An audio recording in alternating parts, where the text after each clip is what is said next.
Travailleuses, travailleurs, oui, je suis toujours dans le camp des travailleurs et je suis malheureusement la seule à y être vraiment.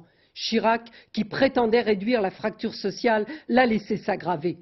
La gauche, au gouvernement depuis 5 ans, se flatte d'avoir réduit le chômage. Le chômage a régressé, un peu, mais les emplois précaires ou à temps partiel ont augmenté bien plus. La gauche n'a empêché aucun licenciement collectif et les promesses de reclassement n'ont presque jamais été tenues. Pendant ces 5 ans, les plus riches se sont enrichis, tandis que le nombre de pauvres, lui, n'a cessé de croître. Aujourd'hui, 6 millions de personnes vivent sous le seuil officiel de pauvreté, c'est-à-dire ont un revenu mensuel inférieur à 3 400 francs. Et c'est 9 millions qui doivent se contenter de moins de 4 200 francs pour survivre.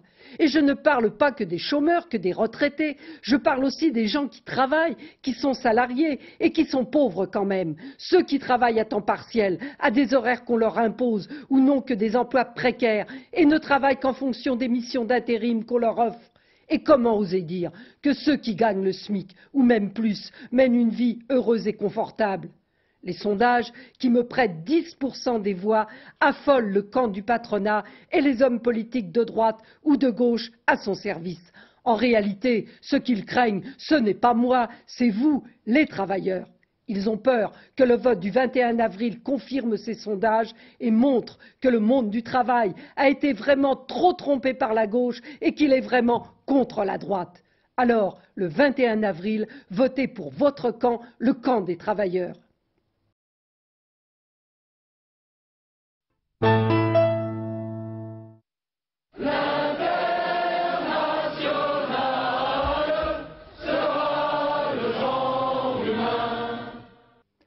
Voici le temps des discours officiels, le temps des promesses, en fait le temps des mensonges. Écoutez-les tous ceux qui vont prendre la parole après moi. Ils vont vous promettre monts et merveilles, ils vont vous dire que le chômage recule, que l'emploi progresse. Ce sont des menteurs. Vous travailleurs, vous le savez dans les entreprises. Et malheureusement, les plans de licenciement et de restructuration s'accélèrent. Et comment se fait-il que depuis 5 ans où la gauche plurielle est au pouvoir, il n'y a pas eu un seul député pour déposer un seul texte qui interdise par la loi un seul licenciement? Pourtant, les travailleurs de toutes les entreprises sont allés voir les députés et les ministres. Et qu'est-ce qu'ils ont répondu? Ils ont dit juridiquement on ne peut pas interdire les licenciements par la loi. C'est un mensonge pur et simple. Quand il s'agit de voter des lois contre les travailleurs, les députés savent parfaitement le faire. Et ils n'auraient pas le pouvoir de voter une seule loi de défense des travailleurs contre les licenciements? En réalité, le problème n'est pas juridique, il est politique. Ils ont accepté de capituler devant l'Europe de Maastricht. Ils ont accepté d'être les simples instruments des patrons et de l'Europe de Maastricht. Alors, le problème est clairement posé. Jospin a déclaré à l'ouverture de la campagne, les patrons n'ont pas eu à se plaindre du gouvernement de la gauche plurielle, c'est vrai. Les travailleurs, en revanche, sont indignés. Et quand ils entendent Chirac et Jospin promettre encore plus de licenciements après l'élection, ils sont encore plus indignés. Oui, le combat à l'ordre du jour, c'est l'unité pour interdire les licenciements, l'unité pour rompre avec le diktat de l'Europe de Maastricht.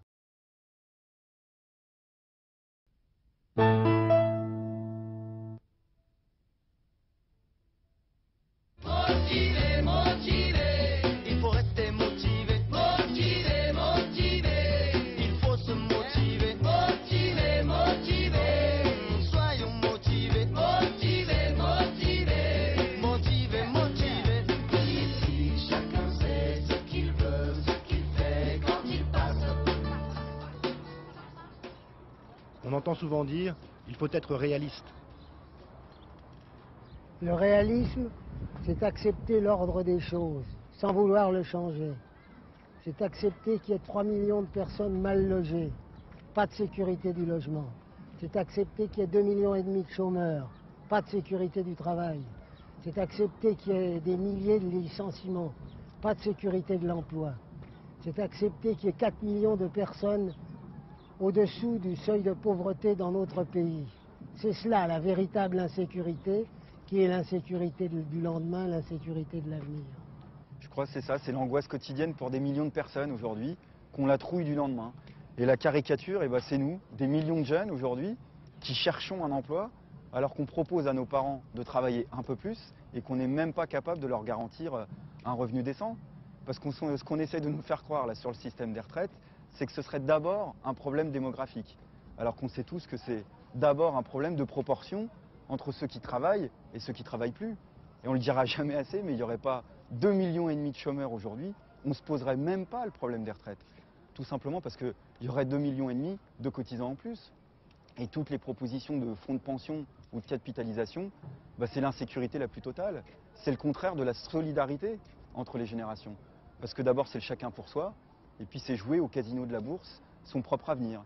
Parce qu'on va confier l'argent des cotisations sociales de millions de personnes à quelques assureurs, à quelques banquiers, qui n'ont qu'un seul réalisme en tête, celui de réaliser du bénéfice.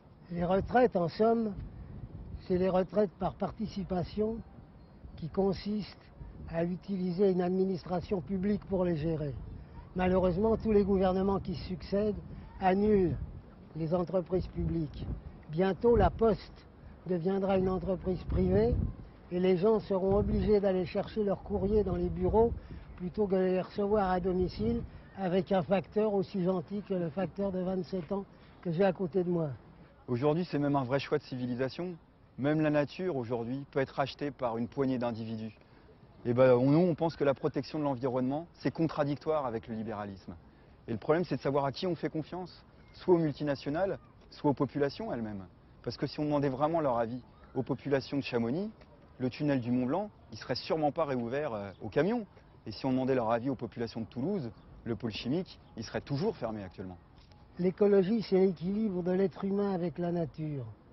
C'est-à-dire des cours d'eau qu'on surveille, des océans polaires qu'on empêche d'être détruits, de l'air qu'on empêche d'être pollué, des rivages qu'on empêche d'être bétonnés, et surtout, il faut bien le dire parce que ça fait partie de l'écologie, des guerres qui n'ont aucune raison d'être autre que religieuse ou ethnique et qu'il faut abolir. C'est ça aussi l'écologie. Tu vois Léon, je crois qu'il y a un espoir qui est en train de renaître aujourd'hui. Parce que des paysans sans terre de Porto Alegre, aux centaines de milliers de jeunes qui étaient à Gênes cet été contre le sommet du G8, ou qui étaient dans les rues de Barcelone récemment contre le sommet européen, il y a aujourd'hui la volonté qu'un autre monde soit possible. Quand on voit qu'il y a quelques multinationales pharmaceutiques qui imposent un monopole carrément indécent sur l'accès à des soins pour des maladies telles que le sida, il y a aujourd'hui une nouvelle génération qui veut que les multinationales arrêtent de faire la loi sur cette planète. Un autre monde est possible. La prise de conscience a lieu. On peut changer l'ordre des choses. Ceci n'est pas un rêve. Car comme disait Baudelaire, pour ma part, je quitterai sans regret un monde dans lequel l'action ne serait pas la sœur du rêve.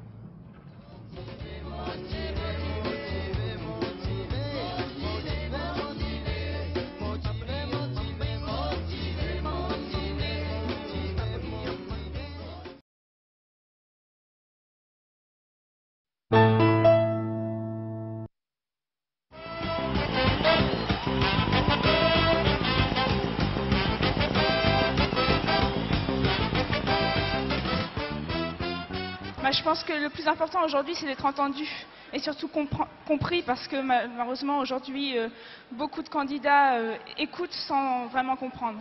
Robert Rue, bonjour. Bonjour. Vous ne pensez pas que ce sentiment de ne pas être entendu, les citoyennes et les citoyens l'ont encore plus lors de cette élection présidentielle? Si, et ça se comprend. Depuis le début, on explique aux Français qu'on ne leur demande rien, sauf à choisir entre deux candidats désignés à l'avance.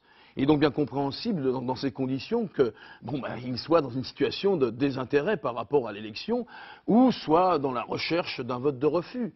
Mais je veux le dire clairement, il y a danger. Car les choix qui vont être faits après cette élection vont concerner directement la vie de chacune et de chacun. Qu'est-ce qui peut peser sur ces choix? S'abstenir? Se limiter à protester? Ou bien faire en sorte que ce qui marque cette élection, ce soit le refus de la politique de la droite et du grand patronat, ce soit le rejet de l'extrême droite, ce soit l'exigence que la gauche mène demain une politique plus à gauche pour faire mieux. Des mesures d'urgence contre le chômage, la précarité, les injustices et discriminations de toutes sortes. Des réformes pour se dégager de la domination de l'argent roi, pour que la France travaille à transformer l'Europe et le monde. Ce ne sont pas des mots, c'est ce que la gauche peut faire demain. Donnons-nous la force, par le vote du 21 avril, de l'exiger et cette fois d'être entendu.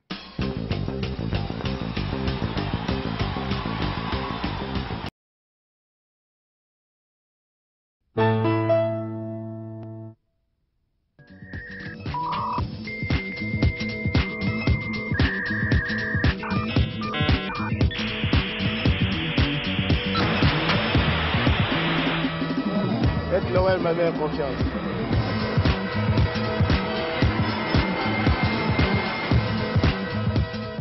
Les Verts veulent être utiles à la France, notre pays, utiles à l'Europe, mais aussi utiles à la planète, parce que nous savons que nous n'avons qu'un seul monde et que nous en sommes en quelque sorte solidaires, nous en sommes co-responsables.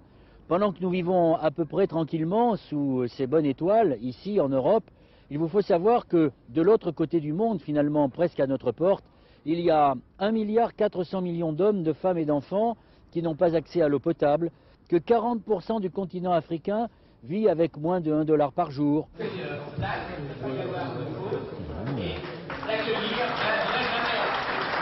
Alors mobilisez-vous, arrêtons de tout courir dans le vide.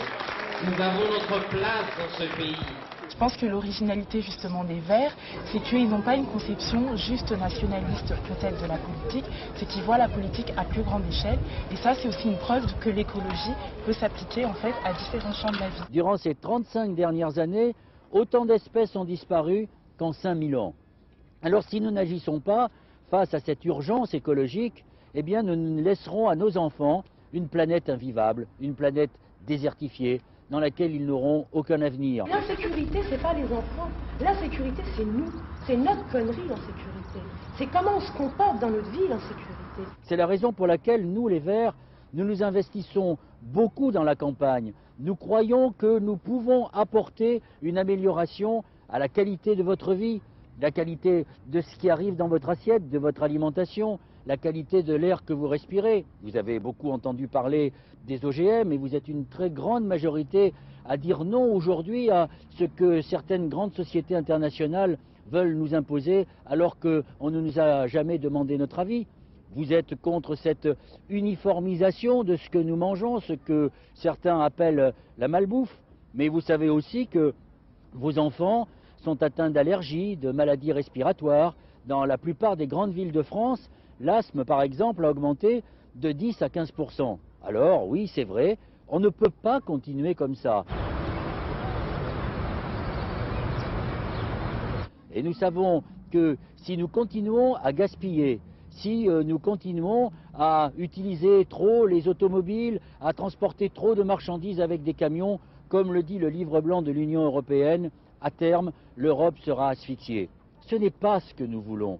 Et c'est parce que nous l'avons dit pendant des années, sans être écoutés par nos partenaires politiques d'aujourd'hui, eh bien c'est parce qu'il y a eu le silence et le mépris que l'on a trouvé, que l'on est arrivé à des catastrophes comme la vache folle, le poulet à la dioxine, mais aussi le brevetage du vivant, les OGM, la récente catastrophe d'AZF. C'est la raison pour laquelle voter utile le 21 avril, c'est donner plus de poids aux Verts dès ce premier tour, afin qu'ils pèsent sur leurs partenaires au deuxième tour, qu'ils contribuent à transformer la société, qu'ils contribuent à faire de la gauche une gauche du développement durable. Et c'est la raison pour laquelle je vous invite dès le 21 avril au matin à voter utile, c'est-à-dire à voter vert.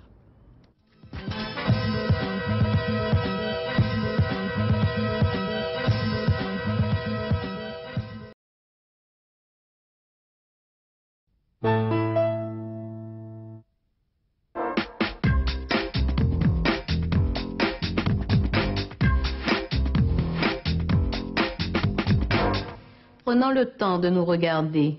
Bouquet de couleurs, de cultures, de croyances, la France est, comme d'autres grandes nations du monde, un pays mêlé. Regardons les paysages des territoires de France et d'outre-mer.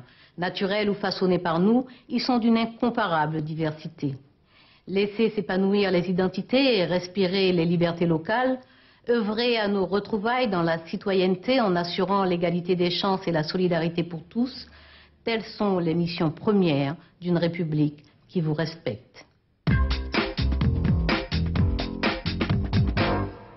Je crois que la République et les politiques se doivent de favoriser l'éclosion de nouvelles entreprises qui sont créatrices d'emplois et par des moyens très simples mais qui donne plus confiance à ces jeunes créateurs, car il ne suffit pas d'avoir une idée. Moi, l'égalité des chances, j'y crois pas. On me dit que pour faire partie de la société française maintenant, pour avoir un travail, alors forcément on cherche du travail. Et quand on trouve le travail, eh ben, notre petit garçon, il n'a pas de crèche. Et je trouve pas ça normal du tout. On me dit qu'il y a des listes d'attente. Quand c'est pas les listes d'attente pour la crèche, c'est les listes d'attente pour le logement. Alors à quand est-ce, s'il vous plaît, que je pourrai faire partie de cette société? L'égalité des chances, ce n'est pas un fait, c'est une exigence. Je la réclame dès la petite enfance avec des crèches gratuites, comme l'école maternelle, pour donner toutes leurs chances à tous les enfants dès le plus jeune âge.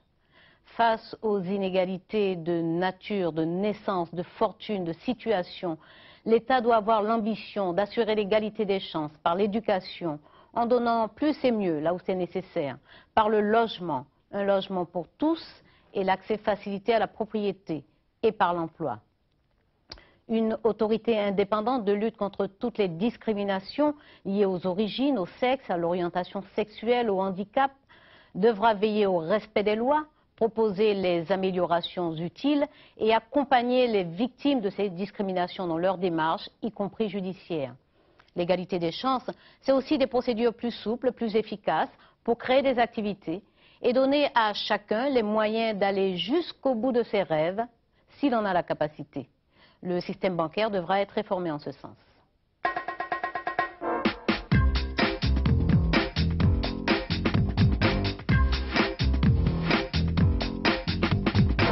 La frénésie sécuritaire de ces temps électoraux nous donne à entendre une parole publique rétrécie parce qu'elle a laissé fuir la lucidité et la générosité. Il ne revient pas aux responsables politiques, par des discours frileux, d'inciter une société à s'enfoncer dans la peur.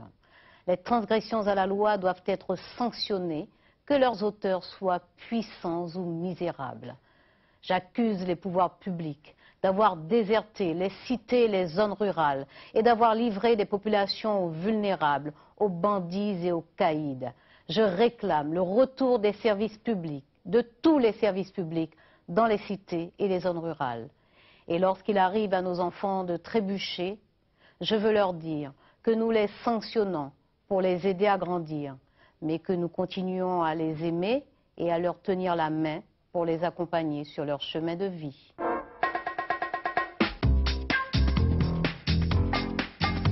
Comment oser parler de démocratie en côtoyant 5 millions de pauvres, dont 85% de femmes, 2 millions de chômeurs, dont 54% de femmes?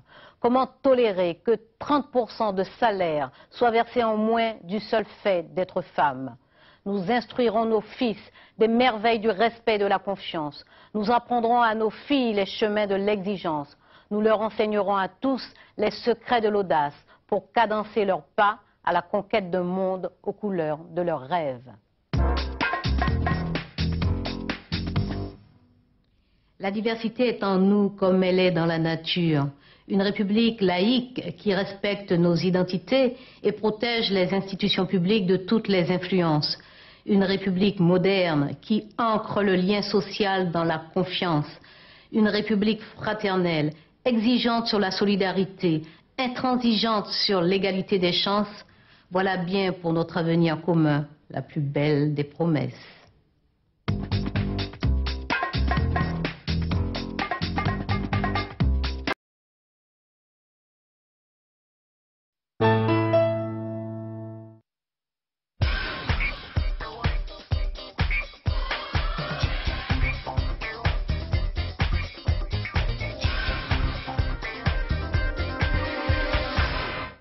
Bonjour, bienvenue dans Question de campagne. Aujourd'hui, pour parler d'un des thèmes principaux de la campagne de Lionel Jospin, Présider autrement, nous recevons mademoiselle Céline Coët. Céline Coët, bonjour. Bonjour. Vous avez 27 ans, vous êtes médecin et vous souhaitiez poser une question à Lionel Jospin. Oui, tout à fait. Depuis le début de la campagne, Lionel Jospin nous dit qu'il veut présider autrement. Mais un président de la République est élu pour exercer une fonction bien précise. Alors concrètement, présider autrement, ça veut dire quoi? Nous lui avons posé votre question à son atelier de campagne. Écoutons sa réponse. Ça veut dire d'abord un véritable engagement comme candidat. Les propositions qui sont les miennes, je les mettrai en œuvre. Je donne ma parole aux Français, je n'en change pas selon les moments où les publics, ils savent que cette parole, je la respecterai. Aux responsabilités, avec le gouvernement, je les écouterai, je serai au milieu d'eux, mais je leur dirai aussi comment vivre ensemble fraternellement et quel rôle donner à la France dans l'Europe et dans le monde. Une élection présidentielle, c'est le moment d'obtenir des réponses claires et précises aux questions que se posent tous nos citoyens. Aujourd'hui, une question de M. Foulatier de Rennes. Monsieur Jospin, allez-vous revoir, oui ou non, le statut pénal du président de la République? Écoutons sa réponse. Assurément, oui. Merci de nous avoir suivis. À très bientôt pour un prochain rendez-vous de questions de campagne.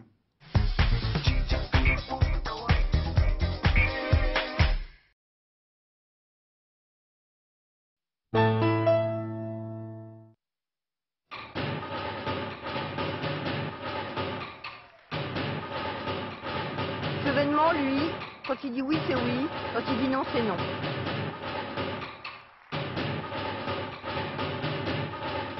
Mes chers compatriotes, malgré le dévouement des enseignants, notre école va mal. Vous le savez, 17% des enfants arrivent au collège sans maîtriser convenablement l'écriture et la lecture. Et tout cela pourquoi? Parce que l'école, depuis longtemps, victime de la permissivité ambiante, n'a pas reçu de directives claires. Et ce sont les enfants des couches les plus défavorisées qui souffrent des carences de l'école. Il est temps de revenir aux principes républicains et au bon sens. Il faut fixer des missions claires à l'école. D'abord la transmission des savoirs, qui passe par l'acquisition des apprentissages de base, lire, écrire, compter à l'école primaire. C'est ainsi que nous restaurerons l'autorité des maîtres. Ensuite, former le citoyen. L'éducation civique doit transmettre les valeurs de la République, apprendre aux jeunes à aimer la loi qui protège le faible du fort. Et puis l'école doit retrouver sa vocation de promotion sociale. Je multiplierai les bourses et les préparations rémunérées au concours. Nous devons conforter les enseignants parce que leur tâche est difficile. Au cœur de l'école, il y a l'exigence d'égalité, permettre à chacun d'exceller. Vous le savez bien, l'école est à la base de la République. Mais pour la reconstruire, j'ai besoin de vous, j'ai besoin de votre confiance. Tout dépend de vous.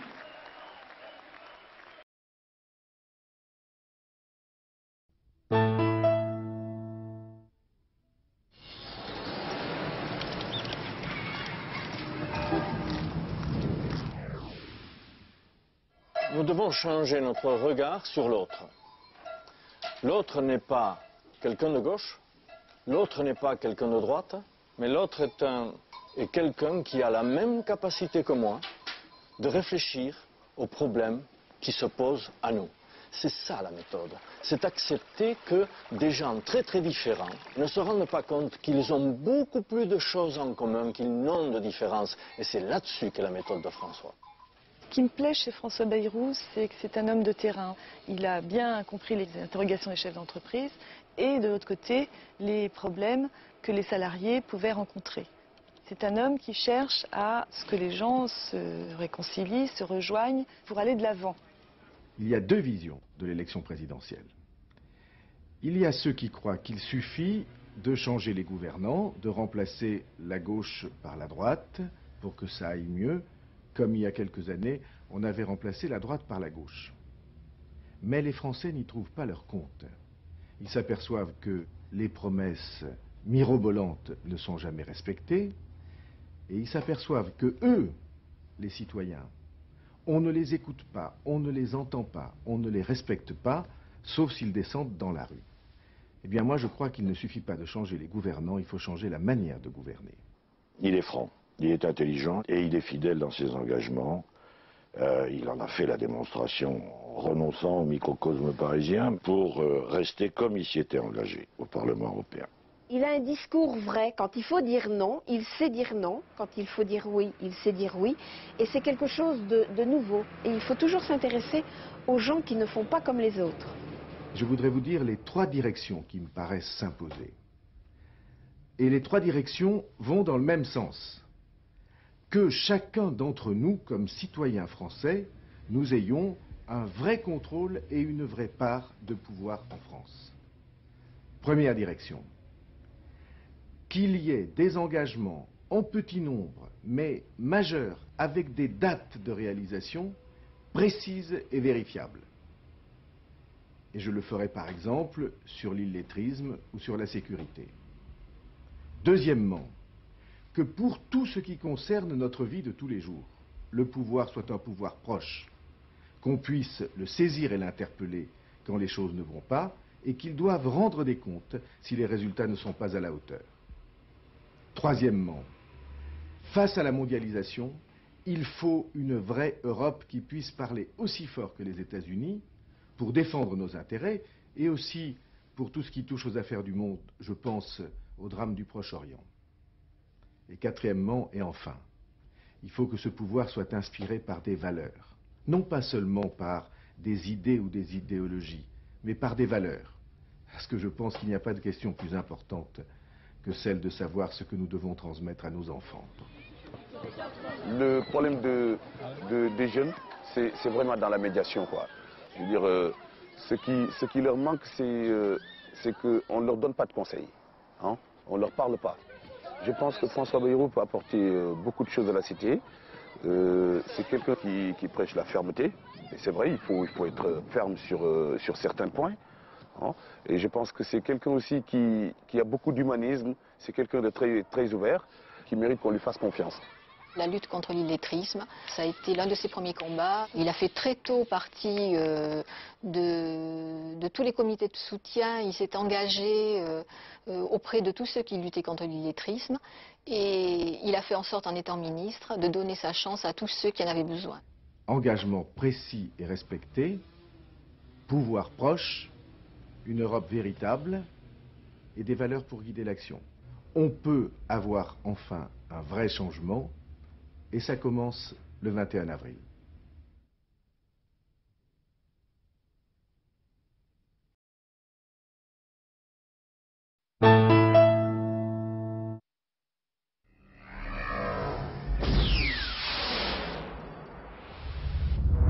Notre pays est un grand pays agricole, nous pouvons et nous devons le rester. À la condition que les agriculteurs, qui sont parfois les premières victimes des politiques qui ont été menées, comprennent que l'environnement est la chance de l'agriculture de demain. Nous ne connaissons rien des effets sur le moyen et le long terme des organismes génétiquement modifiés. Depuis 1996, je demande un moratoire sur la mise en culture des OGM. Je l'avais fait en tant que ministre, j'ai continué en tant que citoyen. Il ne s'agit évidemment pas d'être contre le progrès, mais il s'agit d'être pour un progrès maîtrisé, celui qui ne crée pas d'irréversibilité. Corinne Lepage, dans notre pays, chacun est préoccupé par la qualité de son alimentation. Est-ce justifié? Bien sûr. La sécurité alimentaire est une grande préoccupation. On aurait pu éviter la maladie de Creutzfeldt-Jakob en appliquant le principe de précaution. La sécurité alimentaire, c'est sous-tendu aussi par notre population d'agriculteurs. Et l'agriculture dans cet ensemble? Certainement une agriculture moins chimique, qui utilise moins de pesticides, moins d'engrais, moins de nitrates. Une agriculture qui favorise les labels, les produits de terroir, l'agriculture biologique. Une agriculture qui permette aux agriculteurs, et je pense notamment aux petites et moyennes exploitations agricoles, de vivre décemment. Nous avons besoin de garder un vrai monde rural. Nous avons besoin d'un autre équilibre entre les villes et les campagnes. Les citadins ont besoin du monde rural et l'oublient trop souvent. Je suis donc favorable à une nouvelle ruralité, à une renaissance rurale.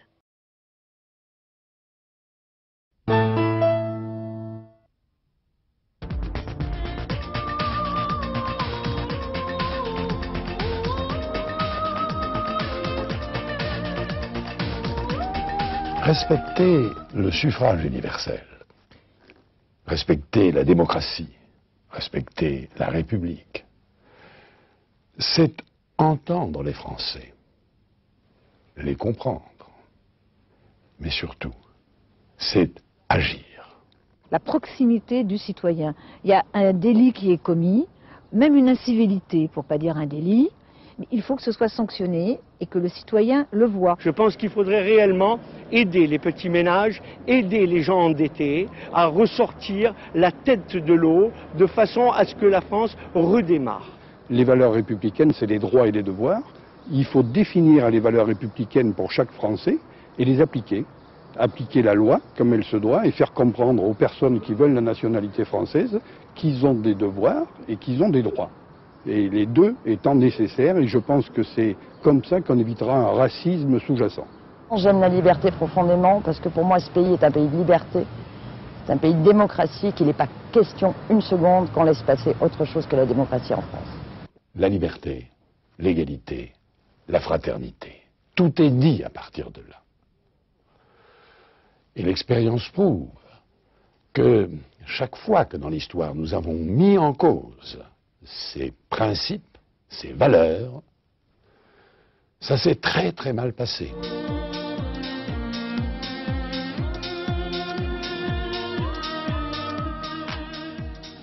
Il faut d'abord, et c'est l'essentiel, restaurer l'autorité de l'État. Et que chacun ait conscience que la loi républicaine s'applique à tous, sans exception. Qu'on ne peut pas y échapper. Cela suppose une vraie prise de conscience au niveau le plus élevé de l'État, d'où la création du Conseil de sécurité intérieure sous la présidence du président de la République que j'ai proposé, d'où la création d'un ministère de la sécurité publique chargé de coordonner l'ensemble des moyens de police, d'ordre, d'enquête dont disposent les Français. D'où également la création de groupements d'intervention susceptibles, au-delà des moyens généralement insuffisants de la police ou de la gendarmerie, auxquels je rends hommage pour leur qualité naturellement, leur courage, mais qui pourront éradiquer dans un certain nombre de quartiers ou de zones des systèmes mafieux qui se sont mis en place à partir de la drogue, de la prostitution, du trafic d'armes, à partir aussi de l'immigration clandestine, et sur lesquels se développe la violence et parfois la criminalité. Donc, un ensemble de mesures qui sont humaines, mais qui ont pour objectif de faire respecter l'ordre et la loi. Et puis, deuxièmement, il nous faut une justice de proximité que je souhaite mettre en œuvre immédiatement, qui permette de sanctionner tout délit de façon à ce qu'il n'y ait plus d'impunité. D'abord parce que c'est légitime, et ensuite parce que c'est le seul moyen de redonner à un certain nombre de gens, de jeunes notamment, mais pas seulement, des repères qui petit à petit se sont effacés. On ne sait plus ce que l'on peut faire ou ne pas faire, ce qui est bien ou ce qui est mal. Il faut rétablir des repères, savoir quelles sont les limites que l'on ne peut pas dépasser sans être sanctionné. Et enfin, il nous faut, lorsqu'il s'agit de multirécidivistes que nous connaissons bien et qu'on retrouve 24 heures après leur arrestation sur les lieux mêmes de leurs exploits, si j'ose dire, il faut les mettre soit en prison, quand ils sont majeurs, soit dans des centres, mais des centres fermés, lorsqu'ils sont mineurs, de façon à éviter qu'ils ne continuent à donner l'exemple et l'impulsion à la violence, mais deuxièmement, également, qu'ils puissent être réinsérés par l'éducation, réinsérés dans la société.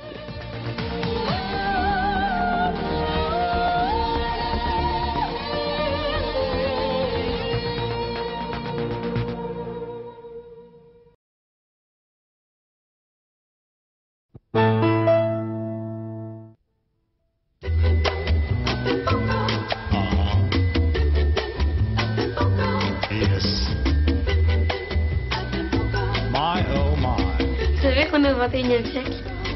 Quand est-ce que ça va bouger? Pour faire enfin bouger la France, vous avez un rendez-vous, l'élection présidentielle. Et vous avez un pouvoir, votre bulletin de vote, dès le premier tour. Vous allez décider de l'avenir, pour vous-même, pour vos enfants, pour notre pays.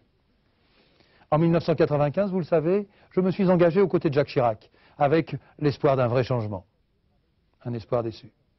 7 ans plus tard, après 5 années de cohabitation stérile, après tant de temps perdu, je vous propose de choisir les réformes fortes, les réformes modernes dont la France a besoin. Celles que je défends avec conviction depuis longtemps. Le monde bouge, l'Europe avance, la société française est pleine d'énergie et de vitalité, et la politique française piétine. Alors oui, il faut saisir ensemble cette élection présidentielle pour faire bouger la politique pour construire une nouvelle France, réformer profondément l'État, afin qu'il exerce sans complexe ses vraies missions, la sécurité, la justice, à laquelle je veux donner les moyens de faire respecter la loi. Pour construire une nouvelle France compétitive, qui fasse reculer le chômage. Je veux faciliter la vie de celles et ceux qui entreprennent et miser sur les petites et moyennes entreprises, les professions indépendantes et libérales, les agriculteurs, les commerçants, les artisans. Pour libérer le travail et créer de vrais emplois, Alain Madelin s'engage à alléger le droit du travail et toutes les réglementations qui freinent la création d'emplois, à offrir un contrat formation-emploi pour chaque jeune, négocié avec les entreprises, à libérer le travail pour sortir du carcan des 35 heures obligatoires pour tous, laisser les partenaires sociaux organiser librement le travail dans l'entreprise pour travailler plus, travailler moins, travailler différemment, pour trouver une administration ouverte ou faire ses courses le dimanche. Il faut aussi miser sur ces millions de Français qui voudraient créer leur entreprise, se mettre à leur compte. Ils sont autant de chances de créer des emplois. Et je veux rendre possible leurs rêves. Alain Madelin s'engage à lancer un programme choc en faveur de la création d'entreprises pour créer 2 millions de nouvelles entreprises en 5 ans. Favoriser fiscalement l'investissement dans la création et le développement des entreprises. Créer un statut social simplifié et allégé, adapté à la création de la petite entreprise et facilitant l'embauche du premier salarié.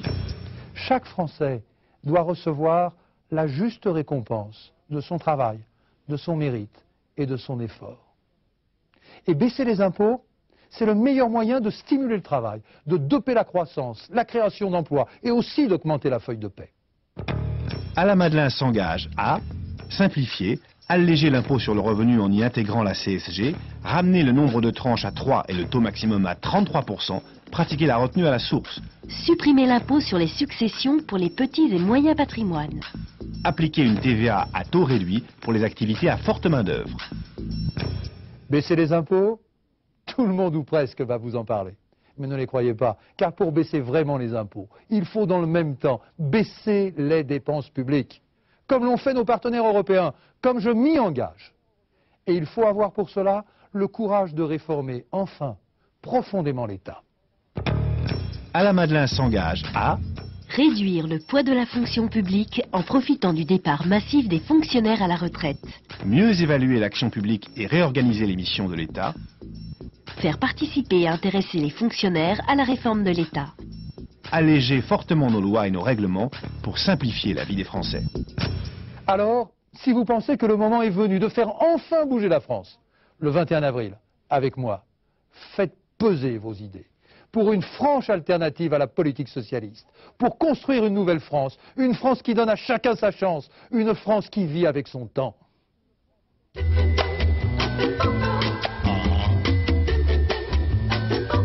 Yes. My oh my. Yes.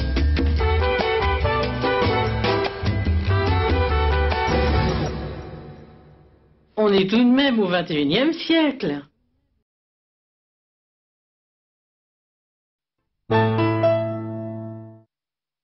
Mes chers compatriotes, la famille est le lieu privilégié de l'apprentissage de ce qui permettra à l'enfant d'aujourd'hui d'être l'adulte de demain. C'est pourquoi je propose une politique familiale forte, fondée sur 5 engagements. Je m'engage à créer une allocation parentale de libre choix d'un montant de 3/4 du SMIC pour que le parent qui le souhaite puisse se consacrer à l'éducation de ses enfants pendant les premières années de leur vie. Et cette allocation ouvrira également des droits à la retraite. Je m'engage à initier un pacte de responsabilité entre les familles, les médias et les pouvoirs publics pour limiter la diffusion des images violentes et dire non à la pornographie. Je m'engage à interdire l'adoption homosexuelle et à faire valoir le droit de chaque enfant à être élevé par un père et une mère. Je m'engage à respecter le libre choix de l'école par les parents et à garantir à toute femme enceinte en difficulté les moyens matériels et l'aide nécessaire pour accueillir la vie. Un ministère d'État de la famille garantira le respect de la famille par toute décision publique. Ainsi, la politique familiale deviendra le fondement, le socle de toute la politique d'avenir pour la prospérité de la France. À bientôt.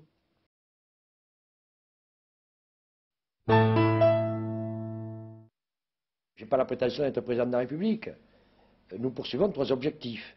Le premier, c'est que ce message, celui de la ruralité, celui des exclus, celui des délaissés, soit pris en compte par les 2 candidats qui seront en lice au second tour. Deuxième objectif, c'est qu'effectivement, nous dépassions le score de 1 200 000 voix, score réalisé aux élections européennes. Et puis, le troisième objectif, c'est bien entendu d'être candidat aux élections législatives, parce que chacun sait que le président de la République qui sera élu le 5 mai, ne représentera rien s'il n'a pas une majorité à l'Assemblée nationale. Or, nous voulons changer les choses. Et pour changer les choses, il faut que nous entrions à l'Assemblée nationale. Alors, tout le reste, c'est du boniment. Quand je vois tous ces candidats à la présidentielle, la plupart sont anciens présidents de la République, anciens premiers ministres, anciens ministres.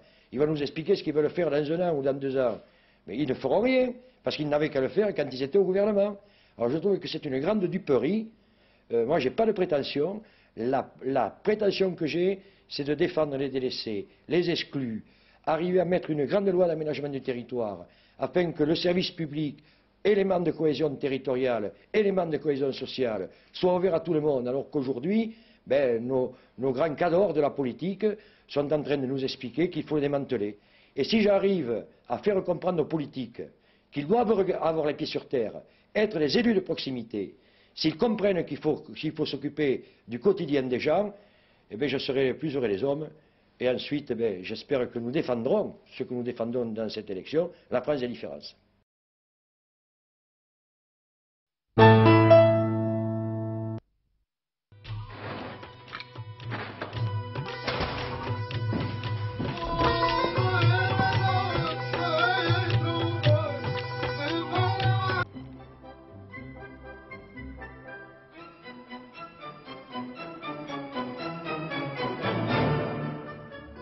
Avec Bruno Maigret, restons maîtres chez nous.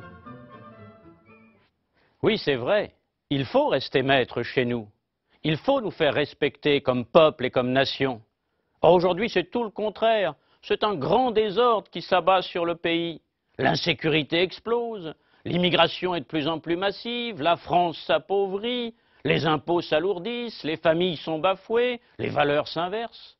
Et tout cela devant des politiciens interchangeables qui se succèdent sans jamais rien changer. Vous en avez assez, moi aussi j'en ai assez. Et c'est pourquoi je suis candidat. Et je vous le dis, ça peut changer. On peut remettre de l'ordre dans notre pays, c'est possible. Mais pour cela, il faut cesser de voter toujours pour les mêmes. Il ne faut plus se laisser dicter notre vote par les médias ou par les sondages. Il faut voter avec notre cœur, notre intelligence et notre instinct. Moi, j'incarne le renouveau. Je ne fais pas de fausses promesses. Je veux simplement remettre la France à l'endroit. Je vous propose un vrai changement pour assurer le renouveau de la République et de la France. Pour remettre de l'ordre en France, Maigret à l'Élysée.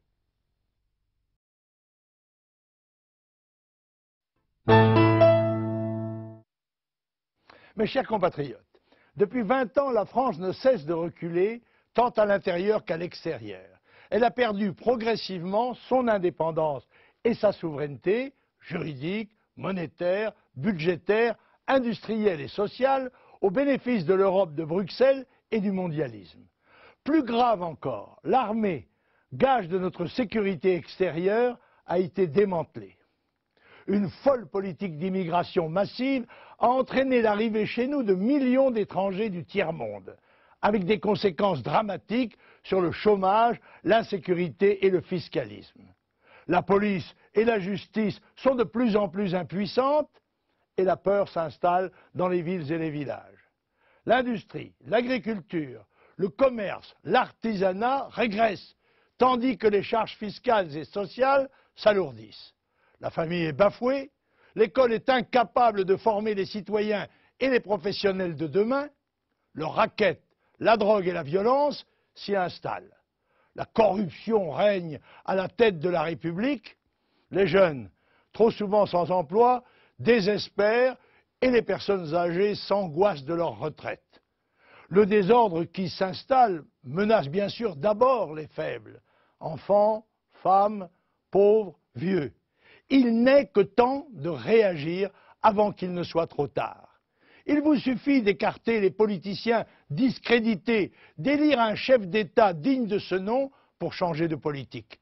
Pour cela, il faut donner la parole au peuple et le consulter directement par référendum pour réaliser les réformes indispensables. Je me suis engagé solennellement sur un programme de redressement national. Je vous en propose les grands axes. Premièrement, restaurer la souveraineté de la France et lui rendre son indépendance et son unité, lui permettant ainsi de reprendre son rang dans le monde. Dénonciation des traités européens actuels, restauration de l'indépendance monétaire, construction de l'Europe des nations. Deuxièmement, rétablir l'ordre et la loi par une politique de fermeté et de volonté. Tolérance zéro pour le crime et la délinquance, certitude de la sanction pénale, référendum sur le rétablissement de la peine de mort, construction de prisons et de maisons de correction. Troisièmement, résoudre la question de l'immigration, expulsion de tous les clandestins, abrogation du regroupement familial, restriction du droit d'asile, rétablissement des contrôles aux frontières, attribution de la nationalité exclusivement à ceux qui en sont dignes, et inscrire dans notre Constitution le principe de la préférence nationale. Quatrièmement, réduire fortement les impôts et les dépenses publiques en limitant dans la Constitution à 35% du produit national le taux des prélèvements obligatoires, impôts et charges, qui en ponctionnent aujourd'hui plus de la moitié. Cinquièmement, donner un emploi à chaque Français grâce à nos petites et moyennes entreprises et à leurs salariés, en leur donnant les moyens d'assurer leur développement et leur prospérité et de tenir leur place dans la compétition mondiale et enfin de redevenir source de création d'emplois. Sixièmement, faire de la famille une priorité en lançant une politique généreuse en faveur de la natalité et de l'accueil de l'enfant. Avantages sociaux et fiscaux pour les familles françaises, création du revenu parental et de la retraite pour la mère de famille, préférence nationale en matière de logement et d'allocation familiale. Septièmement, sauver les retraites par le développement de l'activité économique, la relance de la natalité et en donnant aux salariés le libre choix de l'âge de la retraite par répartition et celui d'un régime optionnel de capitalisation. Huitièmement, défendre la nature et la vie en faisant à nouveau triompher la vie sur la culture de mort et en défendant la véritable écologie qui est protection raisonnée de la nature et des créatures vivantes, que ce soit des animaux de compagnie ou d'élevage. Pour une fois, le choix va être clair. Si vous trouvez que tout va bien et que demain cela ira encore mieux, votez Chirac ou Jospin, c'est la même chose. Si en revanche vous craignez pour votre avenir, celui de vos enfants et celui de la France, je suis le seul candidat qui soit en mesure d'être au deuxième tour et de pouvoir ainsi changer la vie. Quelles que soient vos préférences pour un loisir comme la chasse ou une nuance politique, le seul vote utile, c'est le vote Le Pen. Merci.